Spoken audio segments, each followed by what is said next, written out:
जय हिंद दोस्तों, स्वागत है आप सबके आपके अपने YouTube channel self study Kundan Kumar में। आज बात करेंगे होम साइंस, जिसे हिंदी में गृह विज्ञान कहते हैं, और यह क्लास 12 के बच्चों के लिए है, जिसमें आज आपको चैप्टर 1 पढ़ाने वाले हैं, जिसका नाम है शिशु की जानकारी। जिसमें आपको 0 से लेकर 3 वर्ष के जो बच्चे होते हैं, इसके बारे में आपको अच्छे से अध्ययन करना होता है। तो आप इस वीडियो को शुरू से लेकर अंत तक जरूर देखिएगा, क्योंकि चैप्टर 1 से जितने भी MVBI सब्जेक्टिव क्वेश्चन बनते हैं, वो सारा का सारा आपको इस वीडियो में अच्छे से समझाने वाले हैं। तो वीडियो को आप कंप्लीट देखिएगा और बहुत मजा आएगा, ये आपको हम उम्मीद दिलाते हैं। तो चलिए हम यहाँ से स्टार्ट करते हैं। लेकिन उससे पहले अभी तक आपने चैप्टर 1 का नोट्स वाला वीडियो अगर नहीं देखे हैं, तो वो पहले देख लीजिए, क्योंकि अगर आप थ्योरी अगर अच्छे से पढ़े रहिएगा किसी भी चैप्टर को, तो आप वहां का सब्जेक्टिव भी अच्छा से क्लियर कर सकते हैं और ऑब्जेक्टिव भी। तो नोट्स वाला वीडियो जरूर देखिएगा, जिसका लिंक हम आपको वीडियो के डिस्क्रिप्शन में डाल दिए हैं, वहां पर क्लिक करके आप देख सकते हैं। टेलीग्राम आप 100% ज्वाइन कर लीजिए। टेलीग्राम पर क्या होता है, इंफॉर्मेशन, टेस्ट, क्यूज वगैरह सारा चीज आपको टेलीग्राम पे ही लिया जाता है। टेलीग्राम पे आपको जाके सर्च करना है self study with Kundan Kumar, search कीजिएगा, या तो वीडियो के डिस्क्रिप्शन में लिंक है, वहां पर क्लिक करके आप डायरेक्ट ज्वाइन कर सकते हैं। अगर आप टेस्ट देना चाहते हैं, जैसे होम साइंस का टेस्ट दे दीजिए, साइकोलॉजी का हो गया, हिस्ट्री का हो गया, ज्योग्राफी का हो गया, मतलब आर्ट्स में अगर आप किसी भी सब्जेक्ट का लिए हुए हैं, तो उसका आप टेस्ट दे सकते हैं, वो भी आप फ्री ऑफ कॉस्ट। और प्लस में आप PDF भी ले सकते हैं, वो भी फ्री ऑफ कॉस्ट, सिर्फ ऑब्जेक्टिव का।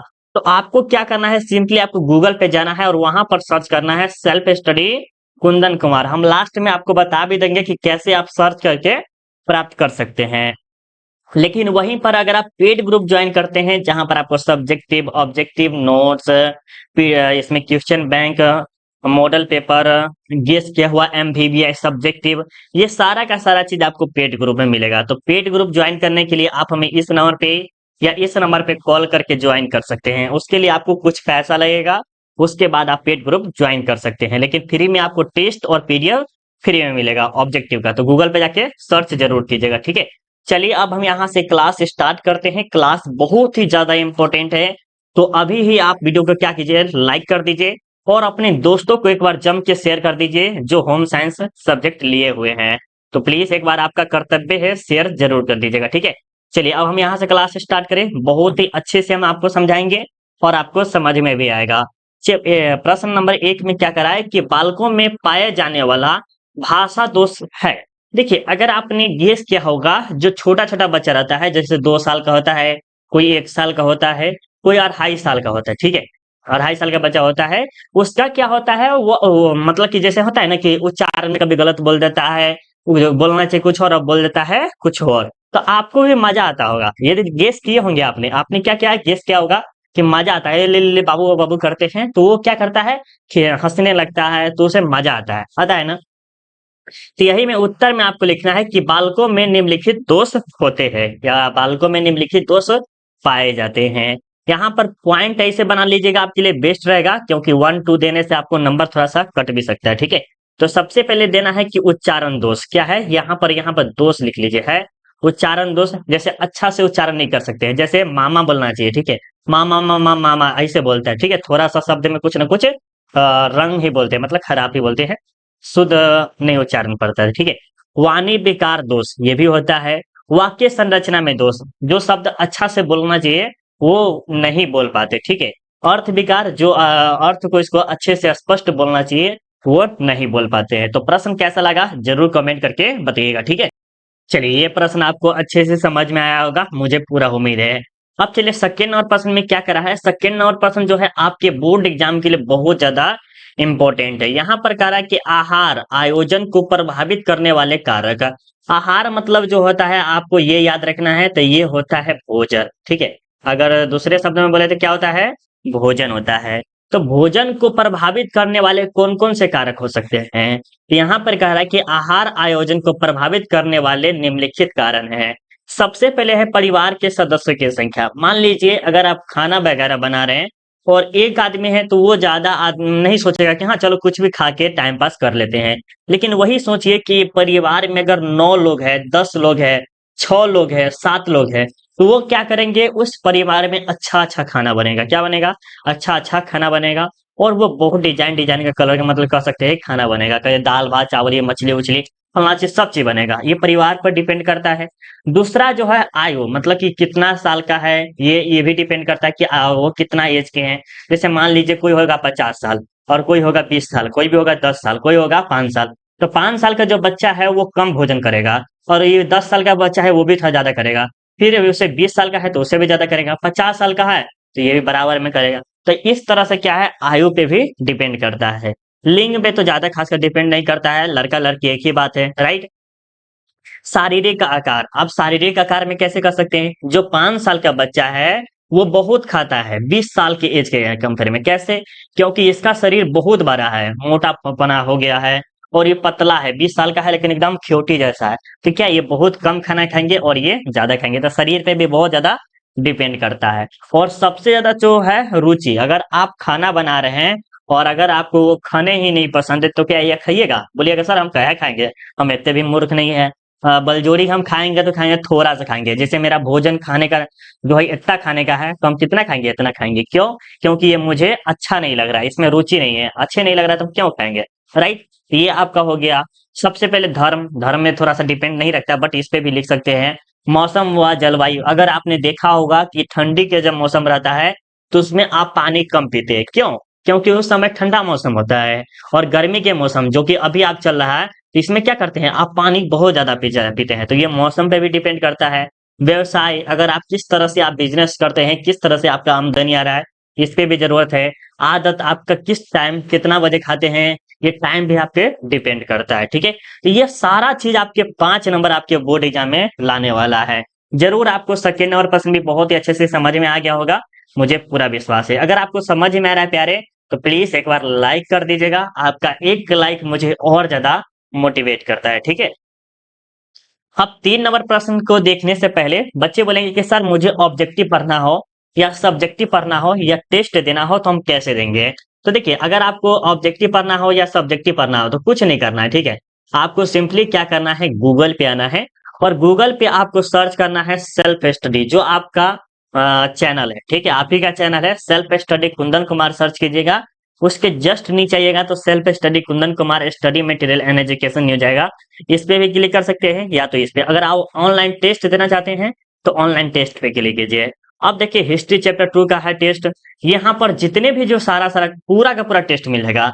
मान लीजिए आपको जो भी सब्जेक्ट का टेस्ट देना है, जैसे मान लीजिए आपको ज्योग्राफी का टेस्ट देना है, तो इस पे क्लिक कीजिए और इसको दीजिए बहुत अच्छे से। और देखिए कितने बच्चों ने टेस्ट दिया है, यहाँ पर 269 बच्चों ने टेस्ट दिया है। जैसे मान लीजिए हम देखते हैं हिस्ट्री का जो है चैप्टर 1 का, उसमें कितने बच्चों ने टेस्ट दिया है, तो इसमें देख लीजिए 422 बच्चों ने क्या किया है, टेस्ट दिया है।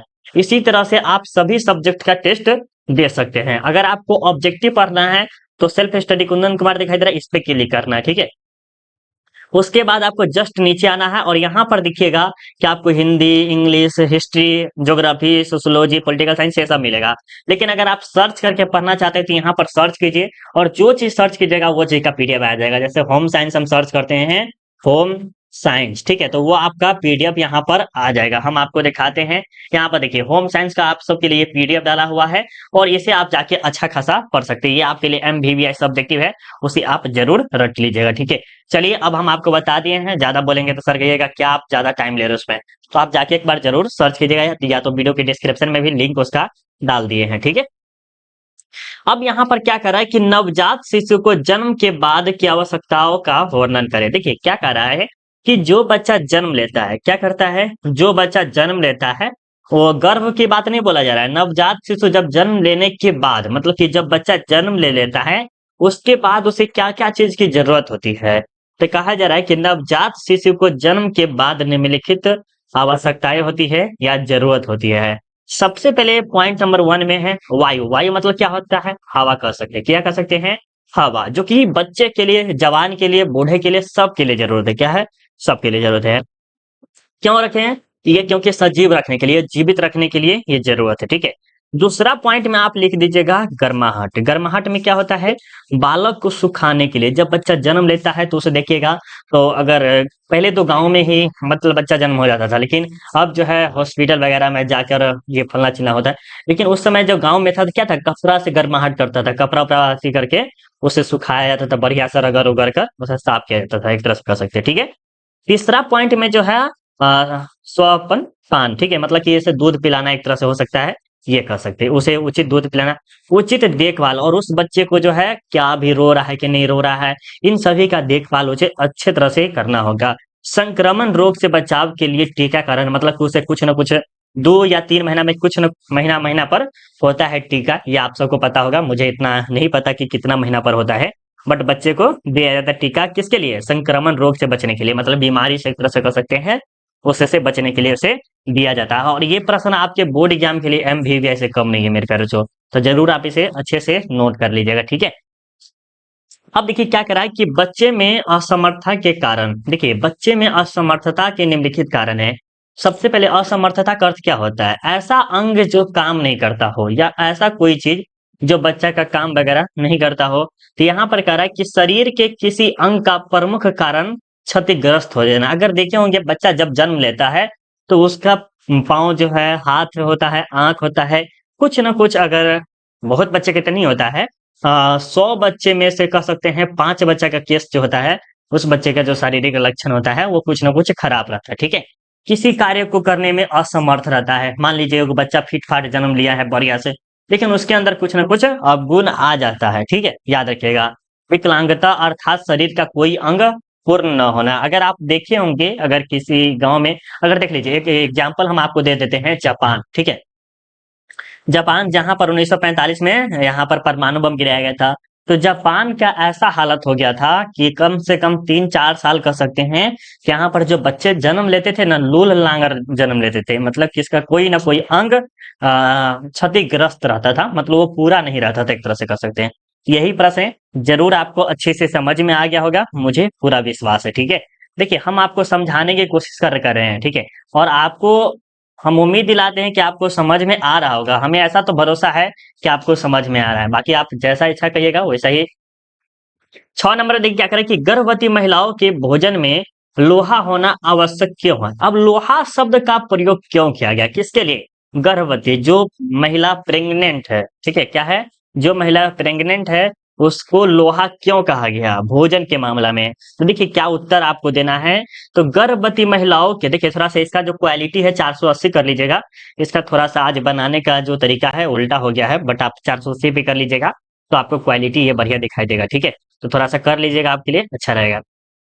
तो गर्भवती महिलाओं के भोजन में लोहा का होना आवश्यक है, क्योंकि लोहा की कमी से खून में हीमोग्लोबिन की मात्रा कम हो जाती है। क्या होती है, लोहा की कमी, मतलब खाना उनाई के कारण क्या होता है, जब खाना कम खाते हैं तो उसके कारण क्या होता है, हीमोग्लोबिन की मात्रा कम हो जाती है, जिससे बच्चे को विकास रुक जाता है। और ये जो बच्चा जो होता है, जैसे ये बच्चा है, ठीक है, और ये क्या होता है, इसका जो विकास है वो रुक जाता है। ठीक है, क्योंकि माँ के रक्त से ही बच्चा का रक्त बनता है। और बिल्कुल सही 100% बात है, प्योर बात है कि माँ के रक्त से ही क्या करता है, बच्चा का रक्त में वृद्धि होता है। इसीलिए माँ के भोजन में लोहा होना आवश्यक है। और उस टाइम जब माँ जो है गर्भवती रहती है, तो उस टाइम क्या है, उसे अच्छा अच्छा खाना मिलना चाहिए, अच्छा अच्छा जो है फ्रूट्स मिलना चाहिए, जैसे हो सकता है सेब, संतरा, जो उसके लिए पच जाए, केला वगैरह, ये सब जो है वो उसे देना चाहिए, किसके, गर्भवती महिलाओं के लिए। ठीक है, इससे क्या होता है, बच्चे के लिए अच्छा होता है, माँ के लिए तो अच्छा तो होता ही है, प्लस में बच्चों के लिए भी अच्छा होता है। ठीक है। अब आगे देखिएगा आपके सामने जो है 7 नंबर प्रश्न में क्या कह रहा है, देखिएगा अच्छे से कि मानव शरीर में जल कल्बिक कार्य है। मानव शरीर में जल का कार्य क्या है। अब देखिए, जल के बिना जीवन है, जल के बिना जीवन नहीं है, सॉरी अगर जल नहीं है तो जीवन नहीं है। सीधी शब्दों में बोला जाए तो क्या है, जल ही जीवन है। आपने बच्चे जब 1 to 5 क्लास में होंगे, उसी टाइम आपने पढ़ा होगा, क्या, जल ही जीवन है, इसका दुरुपयोग ना करें। तो उत्तर में आपको लिखना है 1 नंबर पॉइंट से कि पोषक तत्व को संपूर्ण शरीर में फैलाता है तथा व्यर्थ पदार्थ को बाहर निकालता है। मतलब कि पोषक तत्व को संपूर्ण शरीर में फैलाता है।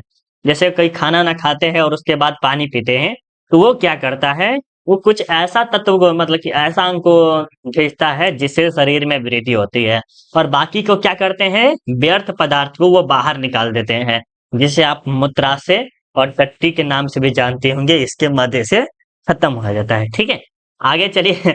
आपको हंसी लग रहा होगा क्या, लेकिन होम साइंस ऐसा सब्जेक्ट ही है जिसमें अगर खोल के नहीं बताएंगे तो कहिएगा सर हमको समझ में नहीं आ रहा, अगर खोल के बताएंगे तो आपको कभी कभी हंसी आ जाएगा, राइट। चलिए, दूसरा में क्या है, जल सभी पदार्थों के पाचन के लिए आवश्यक है, बिल्कुल सभी के लिए। आप जैसे पेड़ पौधा को भी ले लीजिए, यहाँ तक कि बच्चा जानवर उन सबको ले सकते हैं। इससे कई विटामिन की प्राप्ति होती है, जल की मात्रा से क्या होती है, कई प्रकार के विटामिन वगैरह की प्राप्ति होती है, लेकिन 100% जल जरूरी है तो है। यह शरीर के ताप क्रम को बनाए रखता है, क्या करता है, यह शरीर के ताप क्रम को बनाए रखता है, ये उत्सर्जन तंत्र को संतुलित बनाए रखता है। तो इस तरह से आपका 7वां प्रश्न भी अच्छे से समझा दिए होंगे। ठीक है, अब चलिए आपके सामने 8वां प्रश्न क्या करा है, 8वां प्रश्न को अच्छे से देखते हैं कि आहार मिलावट क्या है, इससे बचने का उपाय लिखे। देखिए, सबसे पहले कह रहा है कि भोजन में जो मिलावट होता है, जैसे अब अगर आप देखे होंगे, कहता होगा गांव में, ये दाल में देखिए रे कथी मिला देले हैं, या आटा में कहता है, या अगर धनिया लीजिएगा ना तो उसमें जरूर पूछे कुछ मिला दे रहे छो हो, वैसे कुछ न कुछ पूछता रहता है। ठीक है, तो आपको उत्तर में देना है कि खाद्य पदार्थों में कम गुणवत्ता वाली वस्तु को मिलाना, जैसे दूध में पानी मिलाना। अगर देखे होंगे 100%, अगर दूध बेचने वाला, एक कहावत है कि जो है ना, दूध में पूछता है पानी मिला के लाए हैं और दारू में पानी मिला के पीते हैं, अलग है ना। उल्टा नियम है, जो आपको शरीर के लिए ठीक है तो उसमें पूछते हैं कि पानी मिला के लाए, और जो आपके लिए सही नहीं है उसमें पानी मिला के आप पीते हैं, मतलब कि उल्टा है। ठीक है, चावल में कंकर, कंकर आपने देखा हो, अपमिश्रण कहलाता है। आहार मिलावट से बचने के उपाय, सबसे पहले है विश्वसनीय दुकान से सामान खरीदे, बिल्कुल जहां पर आपका विश्वास है 100% के सर, नहीं मतलब आप बोल दीजिए कि यहाँ पर जो है ना सामान बहुत अच्छा मिलता होगा, इसीलिए हम यहीं से सामान लेते हैं और दूसरा जगह से कहीं से नहीं लेते। इससे क्या होगा, उस पे विश्वास हो जाएगा दुकानदार पे। ठीक है, दूसरा है उच्च स्तरीय की सामग्री, जैसे नहीं होता कि हाई क्वालिटी का चाहिए, उसमें कभी अगर मार्केट में जाइएगा तो सस्ता भी सब्जी मिलता है और कोई महंगा भी मिलता है। क्यों, क्योंकि किसी किसी का क्वालिटी बहुत बेकार रहता है और किसी किसी का हाई रहता है। तो सामग्री खरीदे क्योंकि उसकी गुणवत्ता अच्छी होती है, मतलब हाई क्वालिटी का खरीदेगा तो इस तरह से ये भी प्रश्न आपके लिए बहुत ही बेस्ट था, जरूर आप याद कर लिए होंगे। ठीक है, अब देखिए, भोजन पकाते व परोसते समय किन किन नियमों का पालन करना चाहिए, वेरी वेरी इंपॉर्टेंट है भाई। अब ये किसको पता नहीं होगा, अब भोजन पकाते समय हम क्या क्या चीज की जरूरत रोक सकते हैं, नाखून को, बाल को, हाथ को साफ करेंगे, परोसते समय ये सब की ही जरूरत होगा, और क्या चीज की जरूरत हो सकता है। बहुत इजी प्रश्न है, यही 5 नंबर का प्रश्न है, 5 नंबर का प्रश्न है, समथिंग नहीं, 2 2 नंबर या 5 नंबर में भी चल जाएगा। भोजन पकाते व परोसते समय निम्न बातों को पालन करना चाहिए, क्या करना चाहिए, निम्न बातों को पालन करना चाहिए। सबसे पहले 1 नंबर में जो है, शरीर स्वच्छ हो, क्या हो, ये जो शरीर क्या होना चाहिए, स्वच्छ होना, मतलब साफ सुथरा होना चाहिए। एक तो फर्स्ट बात है कि अगर आप खाना बनाने से पहले अगर आप स्नान वगैरह कर लेते हैं तो आपके लिए बेस्ट रहे, कुकिंग मास्टर के लिए से हो रहे हैं। हाथ पांव नाखून काटा काटा हो, मतलब कि हाथ पांव, अब ये मत सोचिएगा कि हाथ पांव काट लेते हैं, ये मत सोचिएगा। ठीक है, और हाथ भी काट लेते हैं, ये नहीं, हाथ पांव का जो नाखून होता है ना, उसे अच्छे तरह से क्लीन रखना है। ठीक है, कपड़ा स्वच्छ हो, मतलब कि साफ सुथरा कपड़ा हो, जहां पर आप खाना बनाते हैं, भगपसौना आपसे बोलते होंगे, जैसे किसी से उतारने के लिए तो उसे भगपसौना बोला जाता है देसी में, अगर आप सबको क्या बोला जाता है पता नहीं, तो वो साफ होना चाहिए। चूल्हा साफ होना चाहिए, जहां पर आप खाना बनाते हैं वो साफ होना चाहिए। बर्तन अच्छी तरह से साफ होना चाहिए, बिल्कुल, अगर वो क्लीन रहेगा तो ठीक रहेगा। साफ साफ ही साफ होना चाहिए, जिसे भगपसौना बोलते हैं। बाल, नाक आदि को नहीं छूना चाहिए। जब खाना बना रहे हैं तो उस टाइम क्या है, अगर आप नाक में उंगली काट रहे हैं, बाल तोड़ ताड़ के डाल देंगे तो क्या ये खाना शुद्ध होगा, नहीं, बेकार होगा। तो यही कह रहा है कि भोजन परोसते और पकाते समय किन किन नियमों का पालन करना चाहिए, तो ये नियम का पालन करना चाहिए भाई कुंदन सर। ठीक है, हम तो यही रूल अपनाएंगे, आप भी अपनाइए और अपनाना भी चाहिए। मतलब कर लीजिएगा नाक में उंगली करके और खाना बना ये मत कीजिएगा। ठीक है।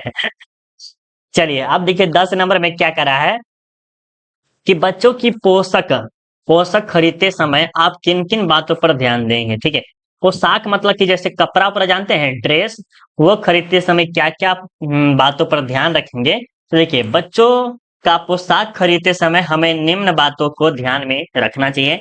जैसे उम्र के अनुसार हो, जैसे मान लीजिए कोई बच्चा है 15 साल से 20 साल, ठीक है, और वो पतला दुबला है और उसको खरीद दीजिएगा 30 से 50 साल के एज वाला कपड़ा, तो क्या उसके लिए फिट होगा? नहीं। तो सबसे पहले डिपेंड करता है कि उसका एज भी डिपेंड करता है, ठीक है। शरीर के अनुसार, उसका शरीर है पतला, 20 साल का है, पतला है, ठीक है, तो ये खरीद दीजिएगा एकदम फैल मोट वाला आदमी का, तो ये भी खराब होगा। तो ये भी देखना होगा। आरामदायक व मौसम के अनुकूल होना चाहिए। आरामदायक और मौसम के अनुकूल होना चाहिए, इसका अर्थ हम ना समझे सर, तो इसका समझिए क्या कह रहा है। तो इसका कहने का अर्थ है कि जैसे मान लीजिए अभी गर्मी चल रहा है, ठीक है, तो क्या इस समय आप स्वेटर पहनिएगा? कहिएगा ना सर हम मर जाएंगे तब तो ना। तो वही कह रहा है कि आरामदायक और मौसम के अनुसार। तो अभी आरामदायक कौन सा? सूती कपड़ा, लड़का के लिए सूती, ठीक है। अ, और लड़की के लिए कोई भी पहन ले, अच्छी बात है, सूती भी उसके लिए भी ज्यादा खास करे। लिंग के अनुसार हो, मतलब लड़का के लिए अलग कपड़ा हो और लड़की लड़की के लिए अलग हो। लड़की के लिए अगर हो सके तो जीन्स नहीं हो तो अच्छा रहेगा, सूट सलवार उसके लिए बढ़िया होता है। लड़का के लिए पैजामा, जीन्स, टॉप, टॉप शायद होता है, सॉरी क्या कहते हैं, टी शर्ट, ये सब लड़का के लिए ठीक हो। और लड़की के लिए अभी फिलहाल टॉप भी बेस्ट होता है, ठीक है, क्योंकि वो गर्मी में अच्छा से पहन सकती है। अब 11 नंबर प्रश्न में देखते हैं क्या करा है। 11 नंबर प्रश्न को देखिएगा अच्छे से, क्या करा है, थोड़ा सा छोटा हो गया है, कोई दिक्कत नहीं है। 11 नंबर देखिए क्या करें कि बच्चे की वैकल्पिक देख रेख से आप क्या समझते हैं? वैकल्पिक मतलब कि जब बच्चे के माता पिता नहीं रहेंगे तो उसका देखभाल कौन कर सकता है? तो देखिए वैकल्पिक देख रेख का मतलब होता है माता पिता की अनुपस्थित में परिवार के अन्य सदस्य द्वारा देख रेख होना, जैसे दादा दादी, नाना नानी, चाचा चाची, भाई बहन, पड़ोसी या उसकी आई, कोई भी हो सकती है, ठीक है। जैसे मान लीजिए अगर आपके माता पिता आपको छोड़कर, नन्हा मुन्ना बालक है, ठीक है, और अगर आप छोड़ कर चला जा रहा है, ठीक है, आपको छोड़कर चला जा रहा है, तो आपको देखभाल कौन करेगा? तो आपको देखभाल करेगा आपके दादा दादी करेगा या नाना नानी करेगा, कोई ना कोई जरूर आपका देखभाल करेगा, ठीक है। ये समथिंग नहीं, अब 13 को प्रश्न है, इसमें आपका 12वां प्रश्न 5 नंबर का है, जरूर आप इसे अच्छे से याद कर लीजिएगा। यहाँ पर कह रहा है कि भाषा विकास को परिभाषित करे तथा बतावे कि भाषा का विकास किस प्रकार होता है। भाषा विकास वो परिभाषित करना है और उसको बताना भी है। तो सबसे पहले लिखना है कि भाषा संप्रेषण का लोकप्रिय माध्यम है। मतलब भाषा क्या है? एक प्रकार के लोकप्रिय माध्यम है। इसी के द्वारा हम वार्तालाप की कला सीखते हैं कि किस तरह से बात करना चाहिए सामने वाले व्यक्ति से, क्योंकि बालक भाषा के माध्यम से अपने विचार, इच्छाओं तथा भावनाओं को दूसरे के सामने व्यक्त करता है। ऐसा तो नहीं है कि बच्चा बोल देगा अपना करेगा तो होगा कुछ नहीं। तो वो क्या करते हैं, कुछ बोल कर कहते कि डैडी हमें ये चाहिए, पापा हमें ये चाहिए, मम्मी हमें ये चाहिए। तो वो कुछ ना कुछ किसके माध्यम से, भाषा के माध्यम से ही अपना प्रकट करते हैं। वो बोलते कि सर वो बोलते हैं कि मम्मी मुझे गाड़ी चाहिए, तो गाड़ी मिल जाता है। उसे देने वाला होता है तो देता है, नहीं देने वाला तो नहीं देता है। तथा दूसरे के विचार, इच्छा एवं भावना को समझाता है। प्रोप्राइटर हॉर्ब्लॉक ने भाषा को परिभाषित करते हुए लिखा है, भाषा को प्रतीकात्मक बना दिया जाता है, जिससे कि वह अपने विचारों और भावों को प्रतीकात्मक बना दिया जाता है, जिससे कि वह अपने विचारों की ओर अर्थपूर्ण तरीके से व्यक्त कर सके। तो इसमें जो है आपको जस्ट एक ही शब्दों में बोल दिए कि भाषा के माध्यम से क्या होता है, अपनी भावनाओं को दूसरे के सामने प्रस्तुत करना। जैसे मेरा भावना है, मुझे मन इच्छा है कि हम डिजिटल बोर्ड ले, तो क्या ये मेरी भावना है, मेरा ये फीलिंग है कि हम डिजिटल बोर्ड लेंगे तो इस तरह से बच्चों को पढ़ाएंगे, तो ये होना चाहिए, ठीक है। तो इसके लिए पैसा चाहिए, इसे गार्जियन से मांगेंगे, नहीं देगा तो खुद से करना पड़ेगा, तो ये होता है, ठीक है। अब बालक की आयु एवं भाषा विकास किस तरह से होता है? 6 माह में सुर के साथ शब्दीकरण होता है। सुर वो कुछ न कुछ बोलता रहता है इस तरह से। 12 माह में शब्दों का उच्चारण होता है। ये नोट्स में आपको अच्छा से समझाए हुए है ना, नोट्स में अगर आप देखे होंगे तो पता हो गया, ठीक है। 18 माह में 5 से 20 शब्दों का भंडार हो जाता है, कुछ कुछ मम्मी पापा भैया चाचा ये सब का हो जाता है, ठीक है। और 20 माह के आसपास वस्तु का नाम लेना स्टार्ट कर देते हैं, जैसे चप्पल, कोई भी चीज ले सकते हैं, चप्पल, ढेला, कोई बॉटबॉल, कुछ भी हो सकता है। 36 माह में सर्वमान का प्रयोग कर देता है, ये सब नाम वाम लेना स्टार्ट कर देता है। ये आपका लास्ट प्रश्न है, इसी के साथ आपका क्लास खत्म भी हो जाएगा, लेकिन इस क्लास को पहले पूरा तो कर ले। 13 नंबर प्रश्न क्या है, किशोरावस्था क्या है? अगर किशोरावस्था के आयु की बात करें तो 12 से 18 वर्ष का होता है, ठीक है। एक बाल्यावस्था बताए थे, किशोरावस्था बताए, एक प्रौढ़ावस्था बताए थे, जो कि हम आपको नोट्स में अच्छे से समझाए हुए हैं। तो उत्तर में आपको लिखना है कि किशोरावस्था हमारे जीवन की एक महत्व अवस्था है, जिसका समय 12 से 18 वर्ष के बीच होता है। कितना होता है? 12 से 18 वर्ष का होता है। जीवन का वसंत काल माना जाता है। ये जो होता है 12 से 18 से जो होता है, वो क्या होता है? वसंत काल माना जाता है। यह अवस्था सबसे जटिल अवस्था है। क्या है? जटिल अवस्था, क्योंकि इस अवस्था में हमें नए-नए विचार उठते रहते हैं। ठीक है? तो यहाँ पर आपका क्लास पूरा समाप्त हुआ। देखिए, अगर जो बच्चे पेड ग्रुप ज्वाइन करना चाहते हैं और टेस्ट देना चाहते हैं, वो लास्ट तक जरूर बने रहिएगा। ठीक है? देखिए, अगर आप पेड ग्रुप ज्वाइन कीजिएगा तो चैप्टर वाइज नोट्स मिलेगा, सब्जेक्टिव मिलेगा, ऑब्जेक्टिव मिलेगा। यहाँ तक कि जब आपका एग्जाम नजदीक रहेगा तो हम आपको ऐसा प्रश्न देंगे जो आपके बोर्ड एग्जाम में लड़ जाएगा। तो 300 से लेके 500 MVBI ऑब्जेक्टिव देंगे, 100 से लेके 150 MVBI सब्जेक्टिव देंगे, प्रीवियस ईयर जो कि क्वेश्चन बैंक बोलते हैं, model paper online test, official model paper live class, last में स्पेशल टिप्स। अगर ये सब अगर आपको चाहिए तो आप हमें इस नंबर पे या इस नंबर पे कॉल करके ज्वाइन कर सकते हैं। उसके लिए आपको कुछ रुपया लगेगा, समथिंग 200 प्लस है, 200 रुपया लगेगा। उसके बाद वहां पर आप ज्वाइन कर सकते हैं। अगर आप ज्वाइन करना चाहते हैं तो कॉल जरूर कर सकते हैं। ठीक है? अब बात करते हैं पीडीएफ के लिए। पीडीएफ के लिए जस्ट हम आपको ये बता दिए हुए हैं, जरूर आपसे जाके एक दो बार दीजिए। देखिए, अगर आपको यहाँ पर दिखेगा होम साइंस का, तो आपको चैप्टर वाइज मिल जाएगा। ठीक है? कुछ दिन में, अभी आपको नहीं मिला, जैसे वीडियो अगर आप आज देख रहे हैं तो आपको नहीं मिलेगा, लेकिन कुछ दिन बाद आपको पूरा का पूरा मिल जाएगा। लेकिन ऑनलाइन टेस्ट वाला जो है, उस ऑप्शन पे क्लिक करके आप पूरा ऑनलाइन जरूर दीजिए। देखिए, हिस्ट्री का टेस्ट दीजिए, यहाँ पर हिस्ट्री का इंपॉर्टेंट टेस्ट हो गया, बातचीत जो कि बिहार बोर्ड के बच्चों के लिए है। ज्योग्राफी का टेस्ट दीजिए, पॉलिटिकल साइंस का टेस्ट दीजिए, हिस्ट्री का टेस्ट दीजिए, इसी तरह से सभी चीज का टेस्ट दे दीजिए। ठीक है? अब आपको वीडियो कैसा लगा जरूर कमेंट करके बताइएगा।